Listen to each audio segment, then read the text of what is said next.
Bonjour à tous, bienvenue dans Les Gardiens du quotidien, votre JT de la sécurité et des faits divers en France.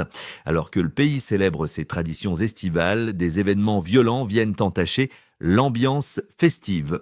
Policiers attaqués, agressions en pleine rue, guet-apens. Retour sur une série de faits divers préoccupants survenus entre le 12 et le 14 juillet. Tout avait commencé dans la liesse des Gardiens du quotidien, à Bayonne, la nuit du 12 au 13 juillet a viré à la violence. Divers et prévention. Aux alentours de minuit, place de la Liberté, trois policiers de la CRS 29 joués, violences sexuelles, squat, une bagarre. Ces faits divers rappellent combien la vigilance est essentielle dans notre quotidien. Sur place, aussi combien la solidarité, l'entraide et le sang-froid peuvent sauver des exhibitions sexuelles, le pire. Encore un homme bienvenu dans ce nouvel épisode des Gardiens du quotidien, votre en une seule nuit, les forces de l'ordre épuisées mais mobilisés. Voici les 4 faits marquants première dernière d'un été à haut risque. Braquage des jouets,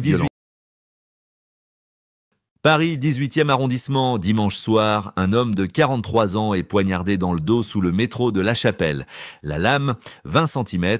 La victime, un Palestinien né à Gaza, parvient à rejoindre l'hôpital par ses propres moyens.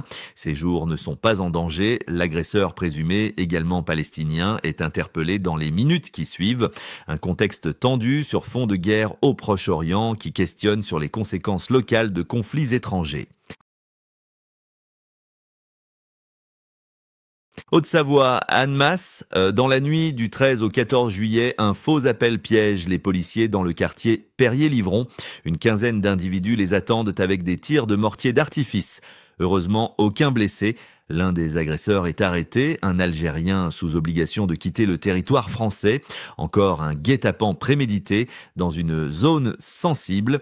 Une routine devenue trop fréquente pour les forces de sécurité. Même les élus ne sont pas épargnés. À Saint-Dié-des-Vosges, le maire Bruno Toussaint est agressé en pleine rue alors qu'il participait à un événement festif avec son épouse. L'auteur, un ancien employé de la mairie ivre, n'a pas digéré la fin de son contrat. Coup de poing, bousculade, propos racistes. Une plainte a été déposée. L'élu appelle au calme, mais cette agression soulève une fois de plus la question du respect des représentants de l'ordre public, même à l'échelle locale. Fête, week-end, soirée populaire. Trop souvent, les forces de l'ordre et les citoyens en payent le prix. La banalisation de la violence, le non-respect de l'autorité et l'impunité perçue mettent à mal notre modèle de société.